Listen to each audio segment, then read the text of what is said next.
hair does not taste good.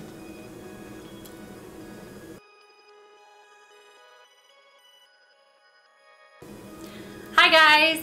I have not been on YouTube for a little bit. I've been working really hard, and let me tell you what's been going on. I've been focused on JSU Double Reed Day 2015. The event was fantastic. We had help setting up from the music fraternities Kappa Kappa Psi as well as Phi Mu Alpha. They also helped set us up with an electronic registration. This allowed us to break our bassoonists into smaller groups because we had such a large turnout this year. We had over 30 bassoonists, so in order to give them more of a hands-on portion, we broke them into levels of beginner, intermediate, and advanced so that they could get a more hands-on approach to their endeavors in the day. We had a great turnout as well of oboists. We had over 15 oboists plus our JSU students that were participants as well. The day started out with everyone getting their instruments out, some group introductions, and then from there we broke into instruments. The oboes were in one room, the bassoons were in another room, and they did a large group warm-up. Where else are you going to hear so many of these instruments all in one place, and at the same time learning great fundamentals of how to warm up and airspeed and tone production all at the same time, and you can hear in a mass sound how that sound is shifted. So that was one of my favorite parts of the day. From there, we broke into smaller groups. In the oboe room, we had two separate portions set up. We had the people who have never made a blank and never seen how a blank was made. They began making a blank and also viewing how to make a blank. For our more advanced oboists, Diana was great and took the students through how to sharpen a knife and also how to do scraping. Because you know those oboists, they're ninjas with those knives. In the bassoon room, we broke into 4 major booths. We had vibrato, we also had how to make a blank, how to wrap a reed with 2 threads at the same time, because one wasn't enough. And then even I got in on some of the teaching and taught a booth on the use of flicking and venting, the notes that use it, when it's appropriate, and also the ever important half hole. If you are interested in watching any of these tutorials from the bassoon room, I already have videos on YouTube about them, so I will link those in the description box down below so you can feel like you were at JSU Double Reed Day even if you weren't there. The only one that is yet to come is on vibrato, and I promise that will be one of my next videos that I film because I know you guys all want to be able to artistically express yourself.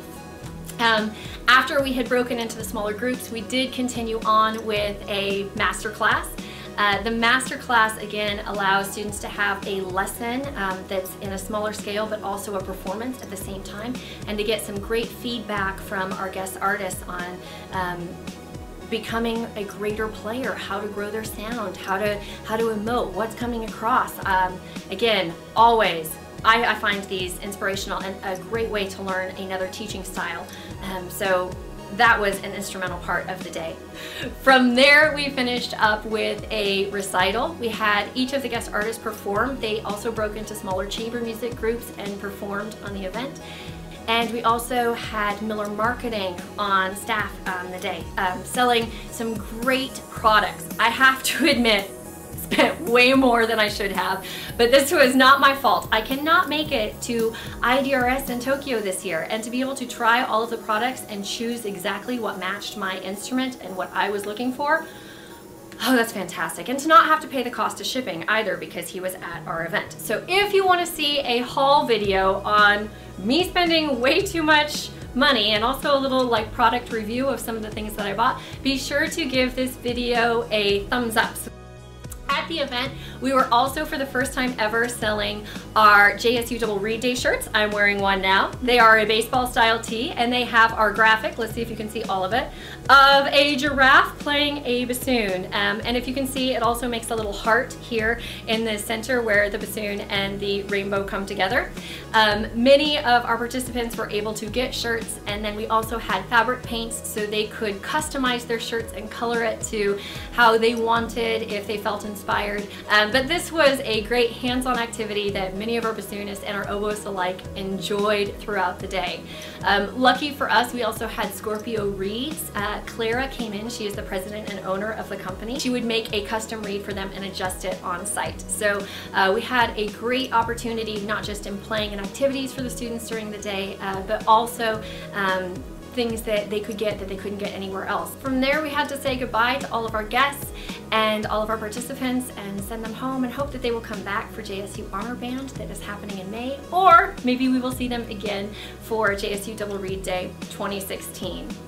As a studio, I have to do a shout out to my people because they did a fantastic job hosting the event as well as being participants in all of the great portions of the day, and I'm sure they grew and learned a ton. Alright guys, this is it for JSU Double Reed Day 2015. I hope you will join us for Double Reed Day 2016. We will still break into smaller groups, but we will offer clinics on new or different ideas. If you have any feedback of what you would like to see, be sure to leave me a comment down below. And if you want to see that haul, be sure to give me a thumbs up. I will see you guys next time. Bye! Office open. It's like a full wall of windows and the lighting gets really a little bit rough. Okay. All right. Important. Unboxing. Have you opened this one? No, I haven't even looked at this one.